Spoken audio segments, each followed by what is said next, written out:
So we knew, and the French knew, that they had supplied 5 of these missiles. And in order to deploy an Exocet, it has to be married up to the avionics of the super-étendard aircraft.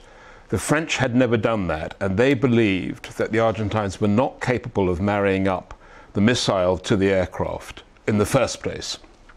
Second place, it's the deployment of the super-étendard aircraft. It doesn't have the range to get anywhere near the task force, so it was going to have to be refueled mid-air and the Argentines only had 2 KC-135 refueling tankers.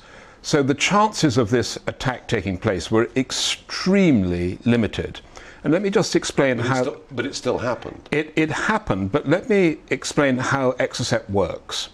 Exocet is flown to about 40 miles of the target by the super-étendard aircraft, assuming that the avionics problem had been solved, which the Argentines did solve, which we didn't know and the French didn't know. The Exocet is then brought up to a height to be able to see the target, and then the bomb is dropped itself. The Exocet is dropped, and it flies at an altitude of about 15 feet, sea skimming. It then comes up very briefly in order to have a second look at the target. Now, it's been locked onto the target by the super-étendard aircraft. The first time that it pops up, it sends a radar signal in order to be able to identify the target, and then drops down again to its 15 feet altitude.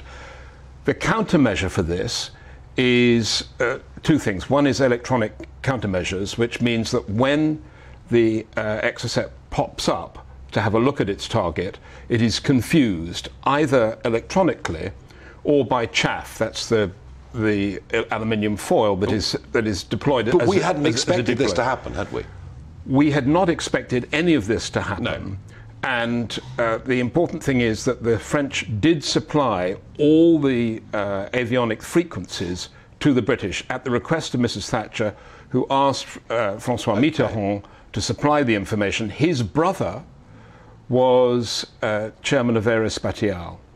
So he supplied all the frequencies, which meant that our electronic countermeasures should have been able to deal with this if the threat had existed. It wasn't appreciated, but worst of all, I'm afraid the blame lies with HMS Sheffield, because they had all their kit switched off at the time, and the Exocet went straight past 2 other vessels that were part of the Royal Naval screen that evaded the Exocet, and the Exocet then went and hit Sheffield, which was a sitting target, completely unprepared for the attack. And what about this concept of a kill switch? So because that seems to be, and we're 40 years on, and I'm surprised we've not had as fierce a debate around this since the time of the Falklands War. What about the kill switch? There were a lot of rumours at the time about the French not cooperating, about French engineers being in Argentina.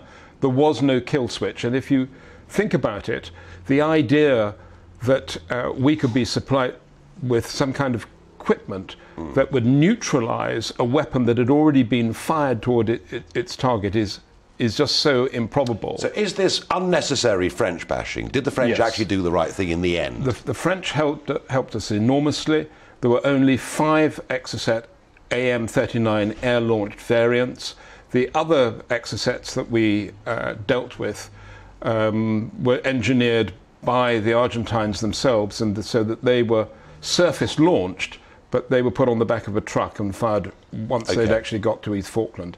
I mean, this was an extraordinary series of events, highly improbable that the Exocets could ever have been fired by the Argentines, but they achieved that. But they were. Very interesting. And just to tell you something really important, no Exocet missile has ever detonated on its target.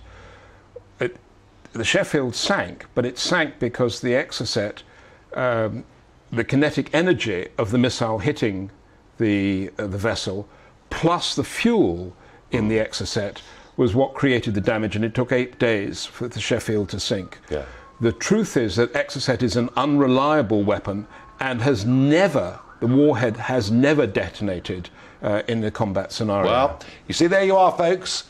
There's Nigel West telling you, don't believe all you read in the newspapers.